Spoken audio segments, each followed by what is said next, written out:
Okay, so now we're going to talk about the model for the quantum mechanical particle in a three-dimensional box. So we're moving on from the one-dimensional case to the three-dimensional case. And sort of for free, we'll also solve the 2D case. We'll see that it's trivial to get to that from the 3D case. And I like to start off these discussions with some discussion of where we're going with this. Why should we be studying this quantum mechanical particle in a 3D box or a 2D box? And there are different reasons. Some of them are some are applications that are somewhat more applied, and other applications are more sort of theoretical. So the quantum mechanical particle in a box can provide the sort of theoretical underpinnings for some other kinds of theories. Also can be sort of an approximation for other kinds of theories. And it can provide and it can provide some answers for specific systems. And so one of the I'm just kind of mixing them up here. One of the applications is more theoretical, which is that the 3D box forms the basis for statistical mechanics, and in particular, it's the collection of particles in a quantum mechanical particles in a 3D box is the representation of the ideal gas. And from that we get things like the energy, usually in stat mech or thermo energy is often U.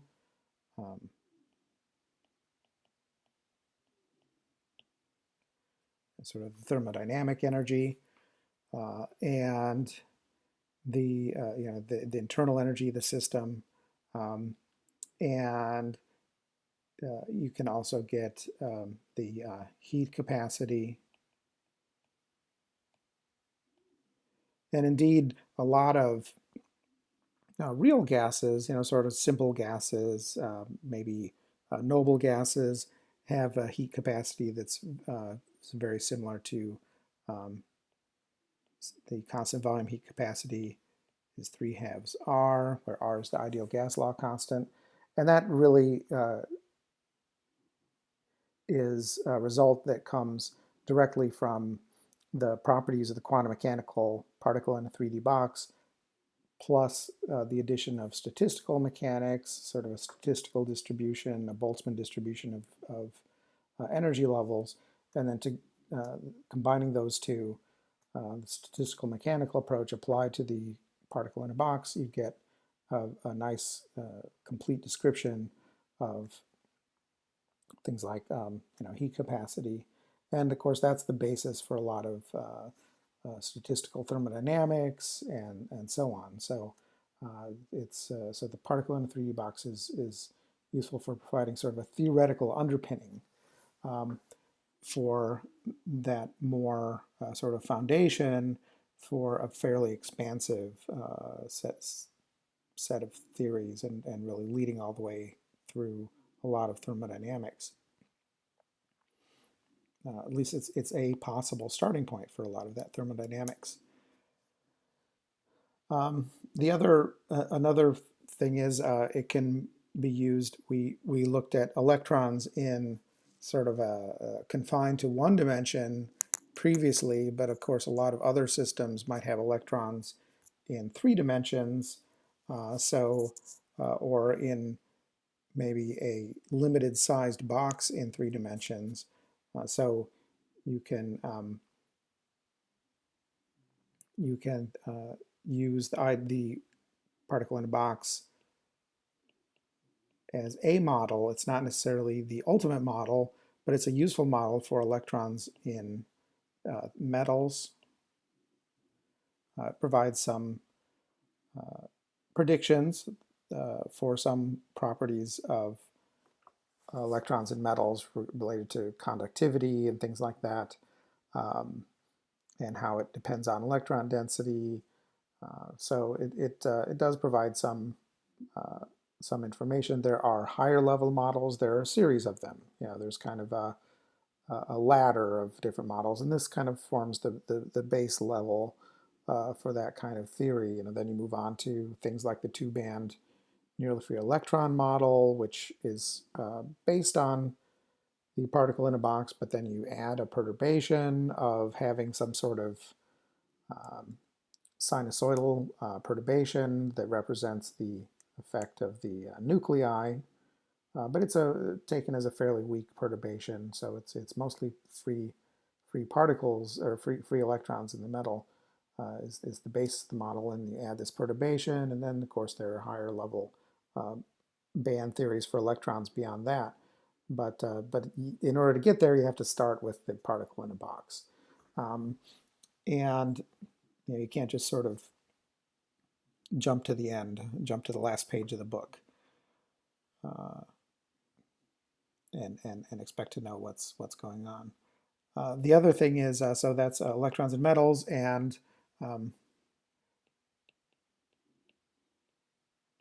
electrons in various nanoparticles. Also, to some extent, semiconductors.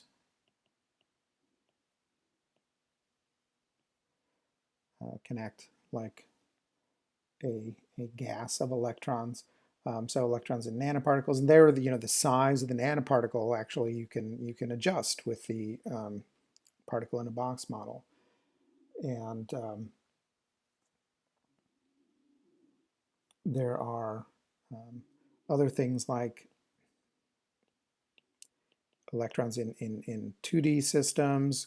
So this is looking at the 2D version of the box, which again is very close, very similar to the 3D case.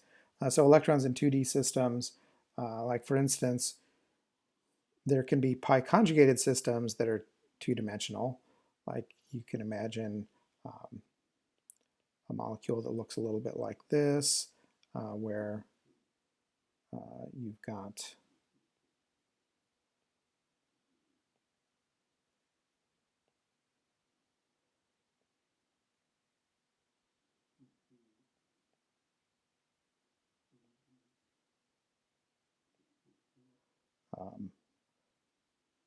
a molecule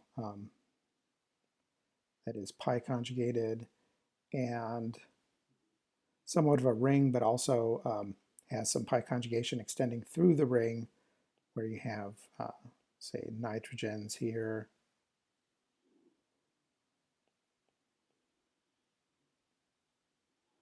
4 nitrogens in the center, and you have alternating single and double bonds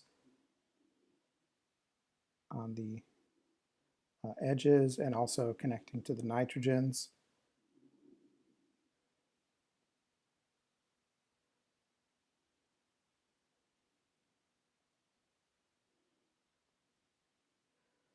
And some of those nitrogens are going to have hydrogens on them, but I kind of ran out of room here. There's a hydrogen. There's a hydrogen. And some of you may, this is a little bit of a sloppy drawing, but some of you may recognize this molecule. Again, this class is not mostly about what I would call descriptive chemistry, where we talk about how this or that molecule reacts with this or that reagent or other molecule, and it's a reaction that has a name, it's named after some guy.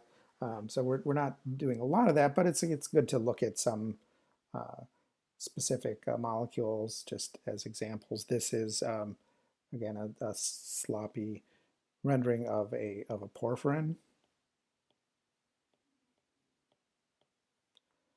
And This is a molecule that that is used a lot in it's related to life on in various capacities on fairly fundamental levels. So uh, there are porphyrin-like porphyrin derivatives that are in chlorophyll.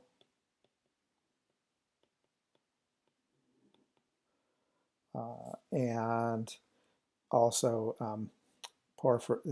there's a porphyrin group that's involved in heme. And in chlorophyll, it's porphyrins are actually um, part of the light harvesting complex, and they're also even part of the electron transfer uh, process in photosynthesis. So this is a redox active molecule. It has nitrogens that that are redox active.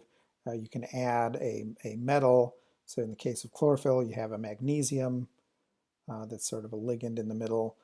In the case of heme, you have an iron. And these are redox active molecules. And so this pi system,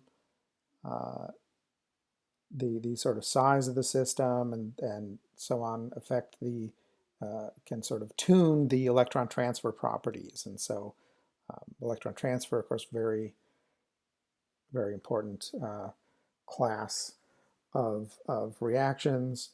And it's interesting that nature has chosen pi conjugated systems and metals, sort of the combination of the two, to sort of give um, a tunable electron transfer system for a variety of uses, ranging from in your blood, transporting oxygen, to chlorophyll um, and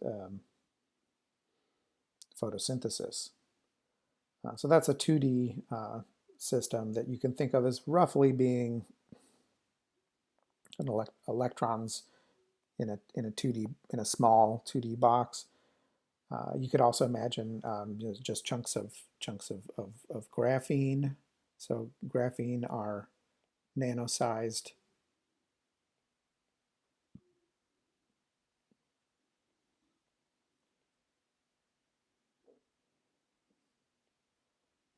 nanos. Not doing a good job. Okay, there we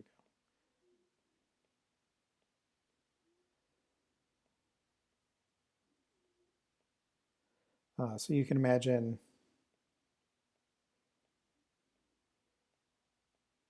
now this is actually a molecule. You can imagine extending this out further. Um, this is a molecule with a name, but you can make a larger molecule, maybe put some different functional groups on the edges if it's partially oxidized, and you've got a nano-sized piece of graphene, and and the electrons in this form a two-dimensional structure.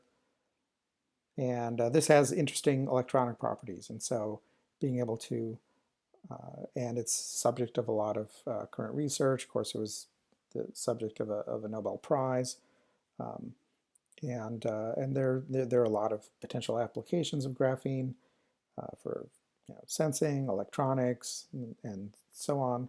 And so in order to explore these different applications and so on and understand what kinds of results you're getting, having some sort of model can be helpful. And one of the possible models is a particle in a 2D box.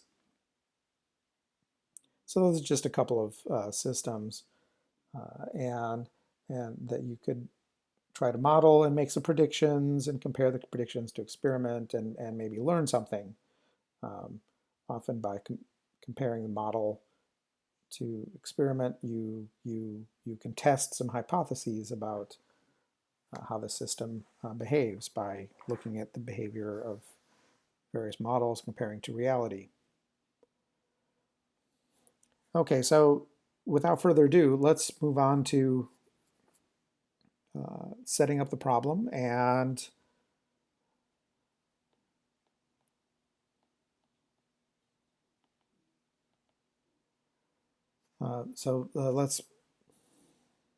let's look at our problem.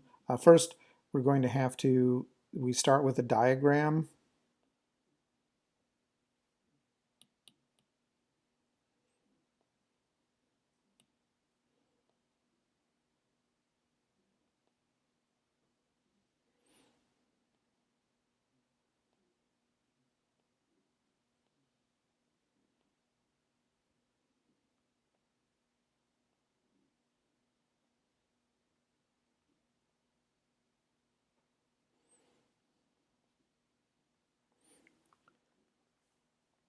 Okay, so we're going to have a three-dimensional box. It has sides A, B, and C. You know, often C is the speed of light, but here um, speed of light isn't so much of an issue. And it's so anyway, so that's going to be one of the lengths of our sides. We could call them A1, A2, and A3, something like that. And the basic picture is the edges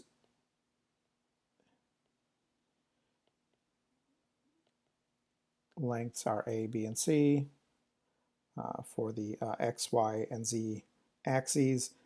And we say that the potential energy is 0 inside, and that would mean 0 less than or equal to X is less than or equal to A, and 0 is less than or equal to Y, is less than or equal to B,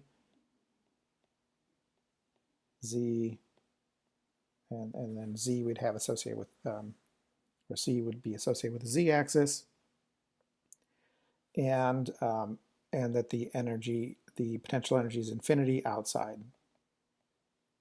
So essentially, the particle is not allowed to go outside the box. And of course, there's going to be momentum associated with motion along all three axes. So we have to include all of that. So the kinetic energy is going to be equal to the kinetic energy along the x-axis for motion along the x-axis, plus kinetic energy along the y, plus kinetic energy along the z-axis. And and each of those terms is going to have an associated partial derivative associated with it. So the Schrodinger equation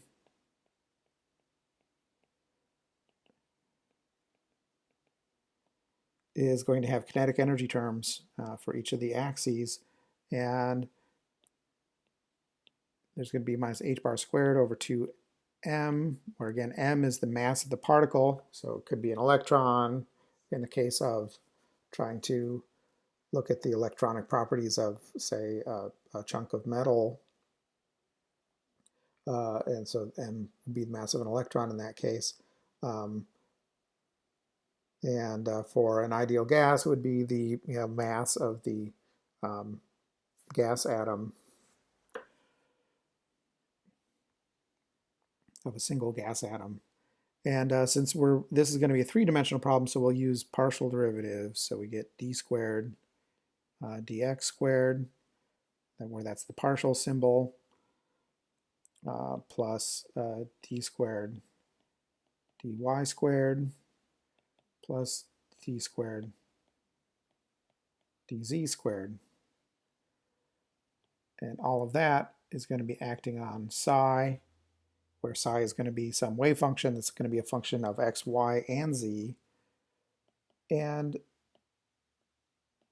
it equals E psi. So H psi equals E psi. There's no potential, right? The potential is 0, so all we have is these kinetic energy terms.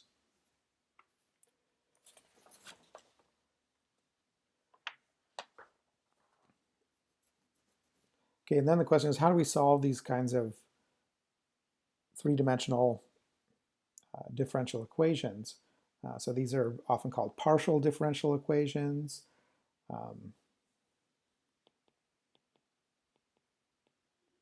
PDEs.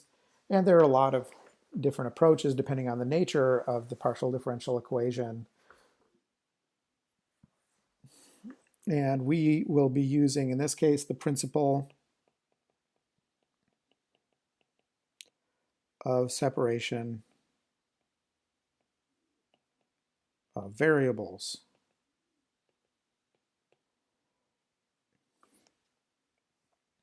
And in this particular type of problem, the way that separation of variables works, it's a tactic, it's an approach that you can try. It's not guaranteed to work for every system, but if you have a system that has certain symmetries associated with it, separation of variables can help to take advantage of those symmetries to help simplify the problem and turn this three-dimensional problem into a set of simpler one-dimensional or two-dimensional problems.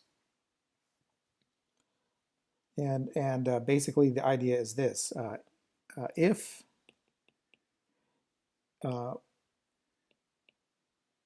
we can write or express the Hamiltonian in the form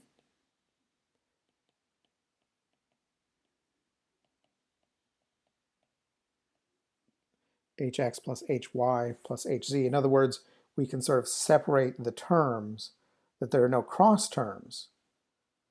So if there are no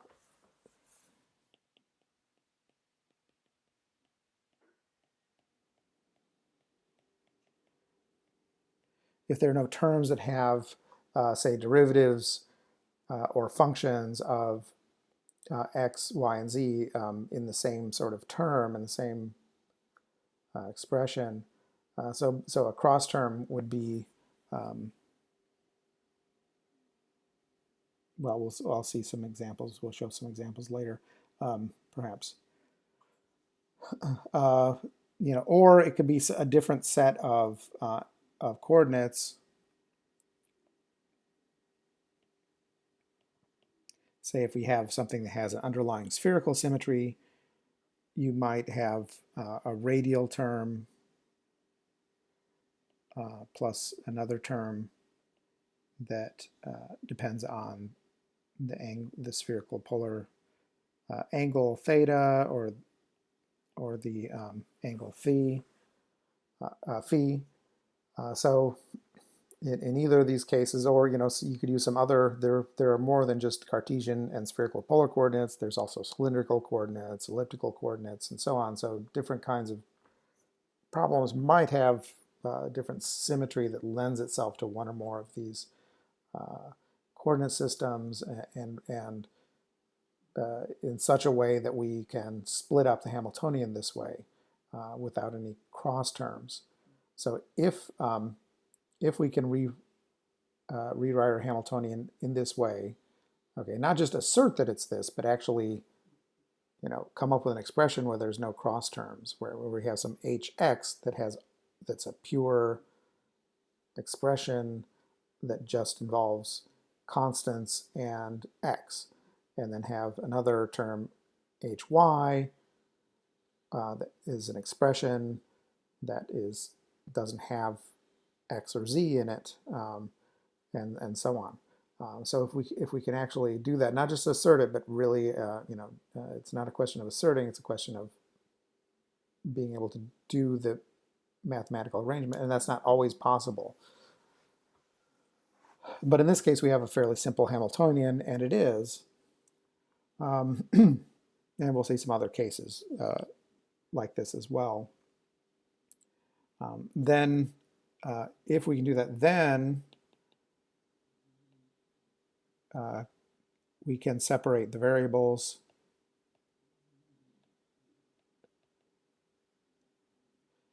And that goes, and the way they're separated is thus. Our full wave function, x, y, and z, is going to be a product, not a sum, so that's important. There's other cases, superposition principle, you have a sum of wave functions. separation of variables, it's a product of wave functions. They're two different, they both may involve some underlying symmetries in the system on some level, although very different sorts of symmetries. But in this case, we'd have a product of psi x, psi y, psi of z. And basically, we solve three different Schrodinger equations where we get, or two in the 2D case, hx psi x is equal to ex psi x hy psi y. And again, you may recall it's been a lecture or two since we've seen this, but Hamiltonian is minus h bar squared over 2m del squared plus v, where del squared is the second derivative in whatever coordinate system you're using and dimensionality. Okay, so hy psi y equals ey psi y, and so on for z.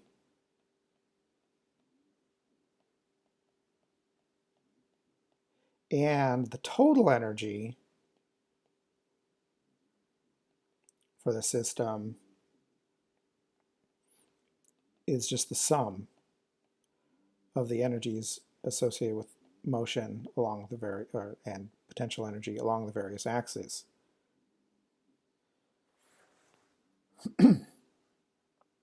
Okay, and this can be proven. The proof is somewhat tedious. I believe it's in the textbook. If not, it's available online, and it's not sort of pedagogically useful. It sort of seems intuitively, to me anyways, that this should be the case. If you have orthogonal axes, you can treat the motion along those axes separately, and as long as there's no the hang-ups can be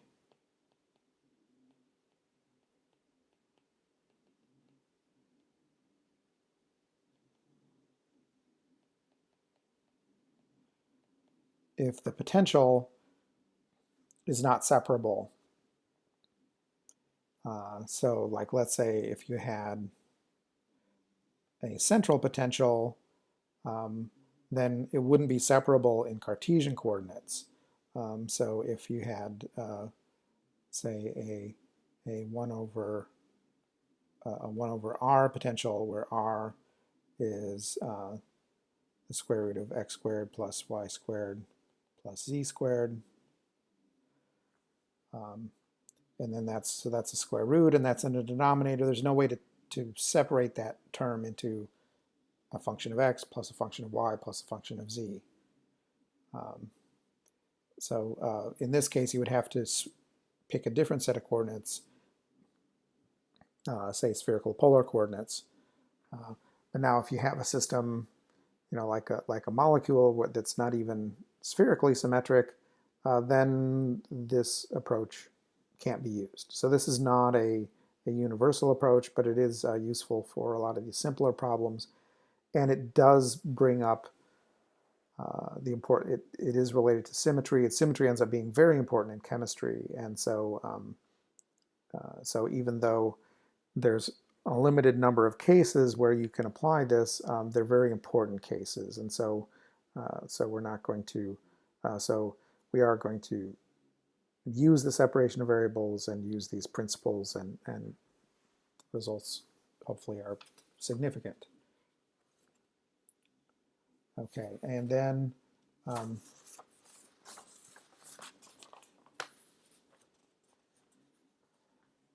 so we've already solved the 1D case. So in the case of,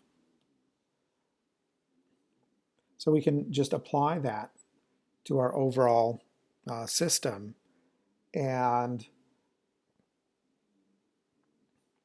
So, EX is going to be h squared, we'll call it nx squared, right? There's going to be actually a different quantum number associated with each axis, h squared nx squared over 8ma squared, and ey is going to be h squared ny squared over 8m b squared, and ez is going to be h squared and z squared over 8m c squared, where c is the size of the box, not along the z-axis. It's not speed of light. And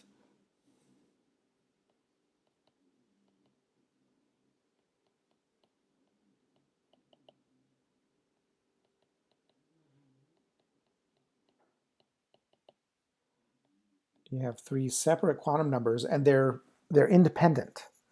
You can have nx equals 1 and y equals 2, and so on.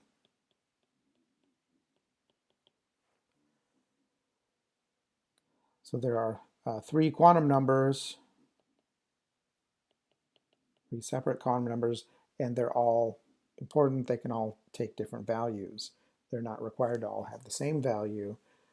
And what else to say about this? This is a three-dimensional system, and there are three quantum numbers.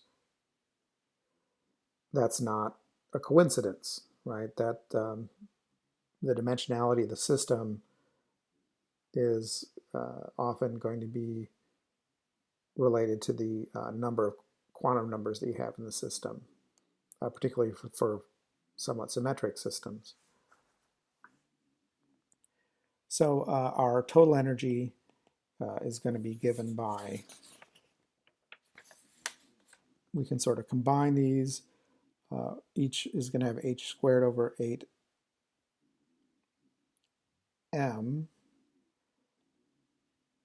and then you'll have nx squared over a squared and y squared over b squared and z squared over c squared. Our overall wave function is a product of the 1D wave functions. You may recall, psi x it has the form square root of 2 over a sine n pi over a. And so the three-dimensional wave function is going to be, the cube of this, but with a replaced with b and c in turn in each iteration in the cube. So we end up with this psi of x, y, and z is root of 8 over ABC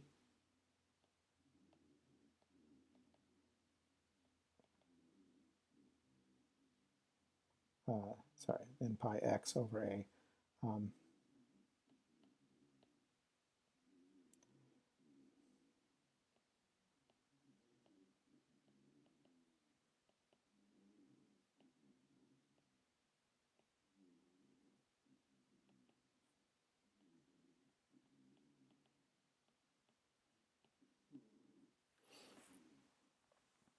Okay, so you get this big expression there. But again, we know roughly what these look like. We'll talk a little bit about, so this is a little bit difficult to visualize or draw on a board. You can imagine sort of a cloud of probability density sort of filling a box, and where the density is less towards the edges of the box or at the faces of the box. And then depending on what the various quantum numbers are, you can have nodal planes. So if like nx equals 2, then that means there's a nodal plane in the in the XY plane, parallel to the XY plane, and it's going to be at uh, at x equals a over 2, and so on. And for if you had nx equals 3, there would be 2 nodal planes, and so that you would have something a little bit like little different clouds of with nodal planes in between them, where there's no density. And the textbook has some sketches of those, and we can play around with using a computer to sketch out various 3D box wave functions. It's also worthwhile to take a look at the special case, particularly in how this affects energy.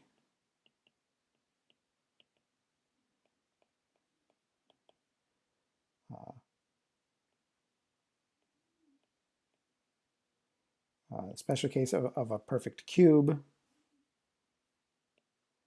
So A would be equal to B equals C, so we'll just use A. Then our energy level expression looks a little simpler, going back to that. So it's energy, it's a function of, there's still going to be 3 quantum numbers, but there's only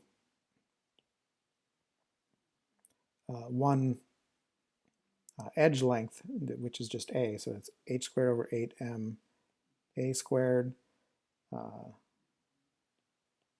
nx squared plus ny squared plus nz squared.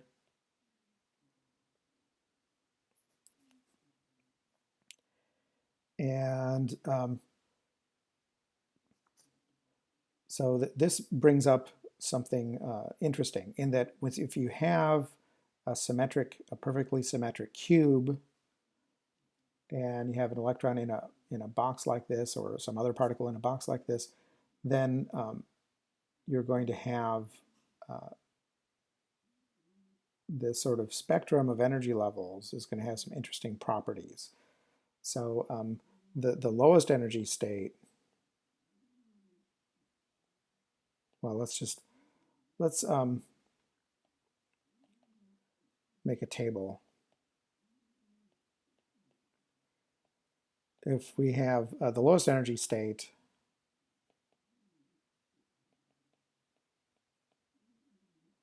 is going to have nx, ny, and nz's are all equal to 1.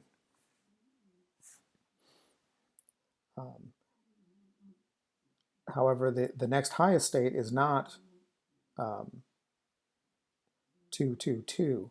We can actually excite one of these, as I stated previously. We can put one quantum of excitation into one of these. If we can increase one of the quantum numbers, they can be changed independently. So the second lowest state is going to be something like 2, 1, 1, or 1, 2, 1, or 1, 1, 2. And all of these are going to have the same energy for this symmetric case.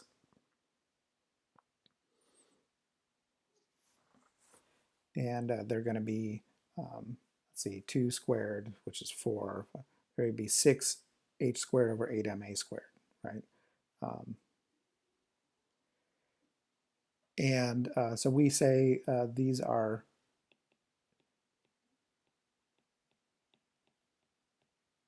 degenerate.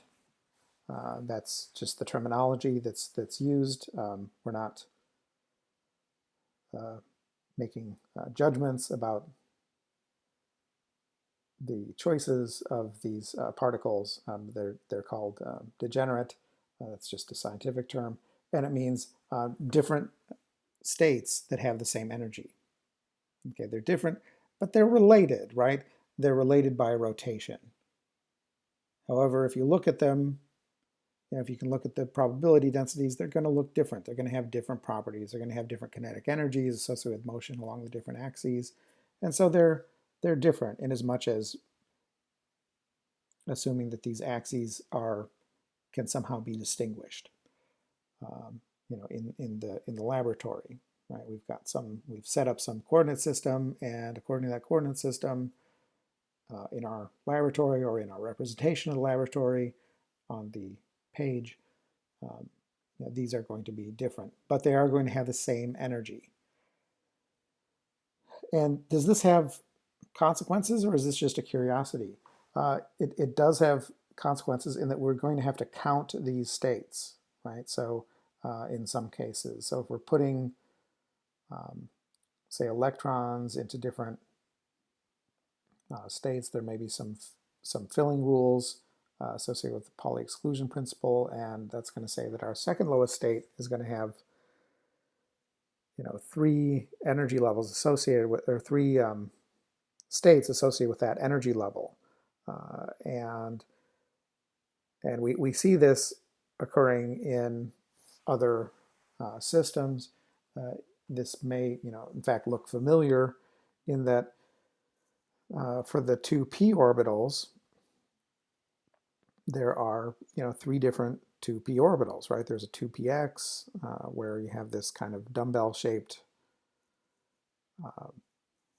orbital that's oriented along the x-axis, and then you have 2py, which is oriented along the y-axis, and 2pz, which is oriented along the z-axis. And the 1s state doesn't have any orientation associated with it, right? It's just spherical. So that's a little bit like the nx equals 1, ny equals 1, and z equals 1 case. It doesn't have any degeneracy associated with it. It's just, well, I guess 1s, there can be spin up and spin down. There's a degeneracy associated with the electron spin, but not associated with the orbital. So there are 3 p orbitals. Of course, you can put 6 electrons into those, and this looks a little bit like that. It's somewhat different, but there's some similarities.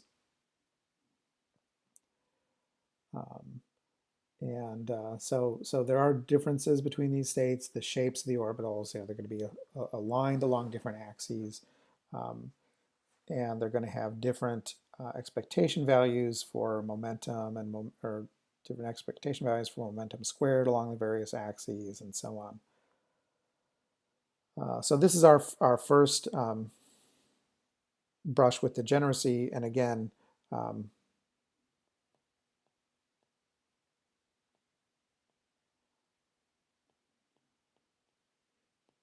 degeneracy is the property that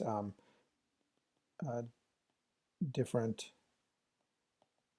states, or the phenomenon of different states, right? And they're different in that the quantum numbers are different. In one case, nx is equal to 2, in the other case, ny is equal to 2, in the other case, nz is equal to 2. So these are different states with the same energy. And this is, so when we see degeneracy happening, we have to be a little careful, because sometimes we have to count states, and so we have to introduce this concept of degeneracy, which helps to alert us and helps us to properly count the number of states in a system, which is often important because there may be occupancy rules, like in the case of electrons. Or if you're just trying, or if there is no occupancy rule, such as for maybe ideal gas particles, there still can be an effect on the sort of number of states, and this ends up being important in heat capacity and things like that. So, so it's important for electrons and for other particles, but in different ways. So it's a key issue, and something that we'll see again and again. And of course, we've just looked at the second lowest state. You can also work through what happens if you have, say, nx and ny, set them both equal to 2. So then let's look at that's going to be our next lowest state, I believe. So we can also look at, we have things like 221, 212, 122. So the third lowest state also has a degeneracy associated with it. And then the next lowest state is going to be a, I believe, 222. And let's see, 222, let's see, I believe that's the next lowest state. Anyway, so that, yeah, some of these are going to be in a homework problem. And of course, there's also the possibility of, so 222, that's not going to have degeneracy associated with it. And what I often, actually, the right way to handle this, because there's this non-trivial relationship between quantum number and energy, you actually have to plug numbers in and see, because there's also like a 311, and then the question is that higher in energy than 222 or lower in energy? And of course 311, that's going to have a triple degeneracy, and so you can, it's a little bit complicated to list out all these possibilities, and then you have to evaluate sort of the relative energies of them and make an ordered list, and then you can start making an energy diagram where say the lowest energy state would look like this, the energy level diagram for the second lowest state is going to look like that. For the third lowest state, it's going to be here. I'm not necessarily getting the energy spacing correctly, but I'm getting the sort of number of lines. And then the next state, again, I'm not getting the energy spacing right, but it's going to be a single degeneracy there, and so on. There are also some tricks you can use, like if you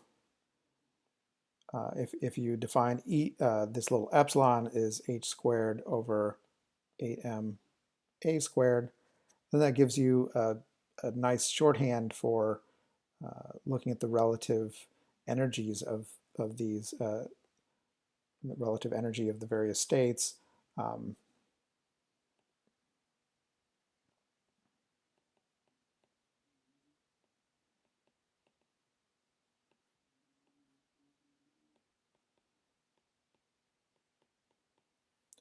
So you might also associate the quantum numbers with each of these.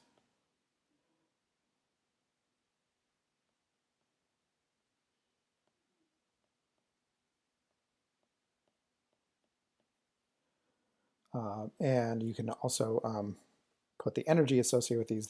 This lowest one would be 3 epsilon. The next one would be, see, 2 squared is 4. If I said it would be 6 epsilon. Then the next one would be 4 plus 4 is 8. Plus, that would be 9. And then this one is associated with 222, which would be 12 epsilon.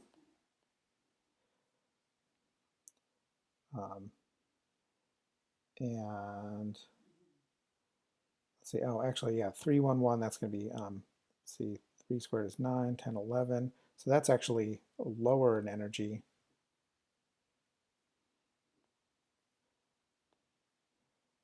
And again, I'm not getting the spacing right, although it is a little bit smaller there. This would be 311, and so on. So anyway, so enumerating the various possibilities of quantum numbers to try to make an ordered energy level diagram requires some effort and some trial and error, and maybe some revision, a little bit of erasing to get it right, but it can be required to accurately represent how energy is allocated or what particles are in given energy levels in a system. What else to say about this? Some additional notes. So yeah, this is a rough you know, off the top of my head, energy level diagram.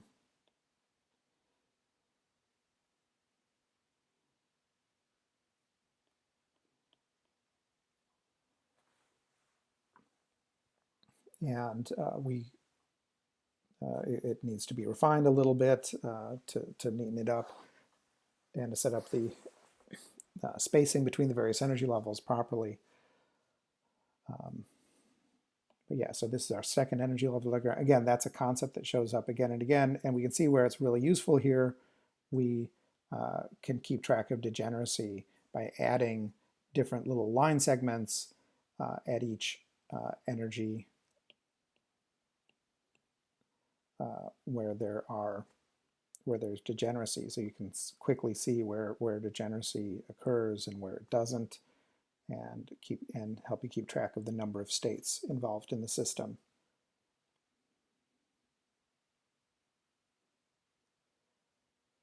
Okay, so a couple of final notes about this.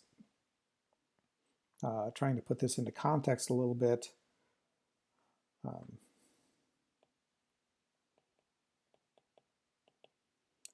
Or applications. For an ideal gas,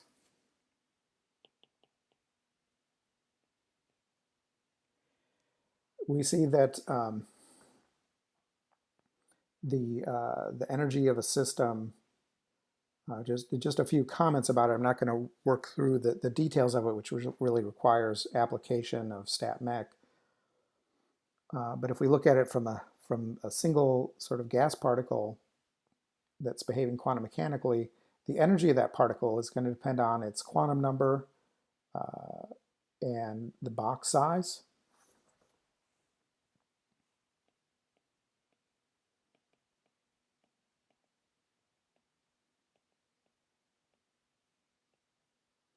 Or on its set of quantum numbers.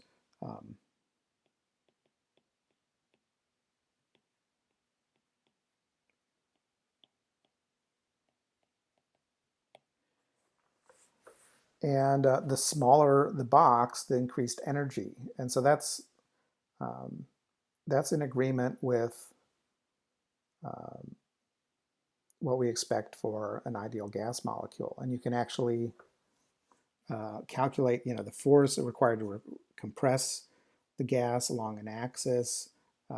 Force is roughly the change in energy with respect to the change in D, it wouldn't be dx, it would be d, say dA if we're compressing along the x-axis, and A is the size of the box along the A-axis.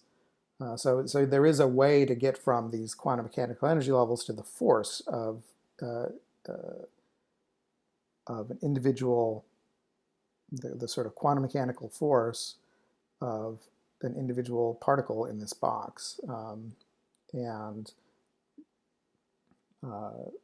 so there is a way to get to, once you talk about force, then you can talk about pressure and force per unit area, and you can sort of see how you get a tiny amount of force from each particle, and it's spread out over an area that would be B times C, and that's going to give you the pressure against force per unit area is the pressure.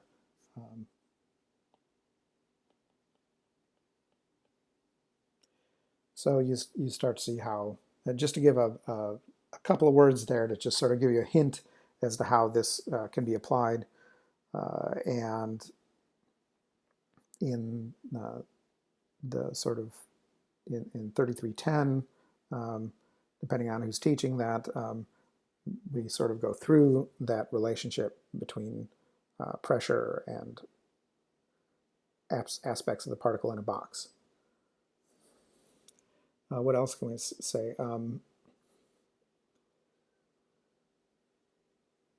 In metals,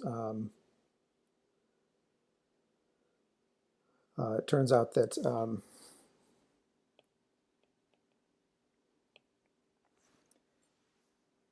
there are some additional issues that you need to take into account.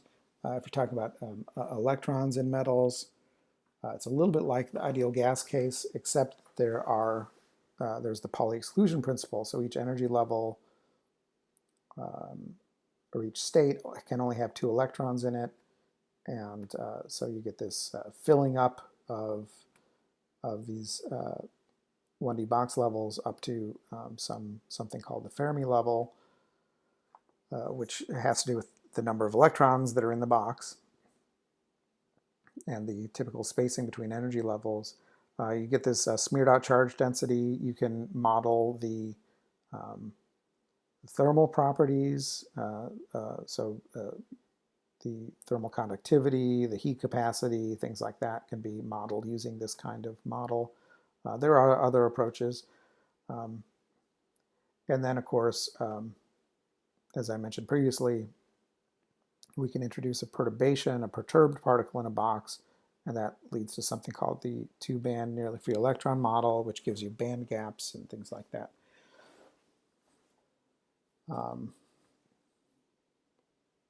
Oh yeah, back to the ideal gas. Yeah, you get 1/2 R per axis for the heat capacity, the constant volume heat capacity, so that gives you 3/2 R. There's just a couple of hints about how the 3D box is applied. And we didn't actually go through the 2D box, but it should be fairly trivial to see how to take what we learned from the 3D box case and just apply it to the 2D box case. And there may be some problem sets related to that. And with that, that finishes up our unit on the particle in a box and its application and generalization to 3D. Some key concepts, again, things like degeneracy, systems that it's related to, that it's used to model.